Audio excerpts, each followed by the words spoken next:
আজকের গল্প নবদম্পতির বাসন কেনা। এক নবদম্পতি তাদের নতুন সংসারের জন্য প্রয়োজনীয় জিনিসপত্র কিনতে একটি বাসনের দোকানে গিয়েছেন, কিন্তু সেখানে গিয়ে শুরু হলো দুজনের মধ্যে তর্ক। স্ত্রী একটি স্টিলের গ্লাস দেখিয়ে বলল, এই দেখো, এই স্টিলের গ্লাসটা কিন্তু খুব সুন্দর, এটাই নাও।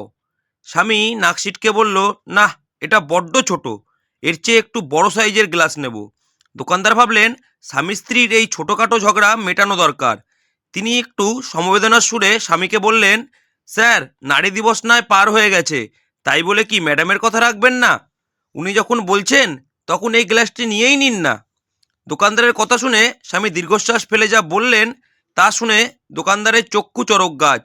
স্বামী বলল, আরে দাদা, আপনি তো বিক্রি করেই খালাস, এদিকে এত ছোট গ্লাসের ভেতর তো আমার হাতই ঢোকে না, গ্লাসটা আমি মাজবো কিভাবে, সেটা একবার ভেবেছেন?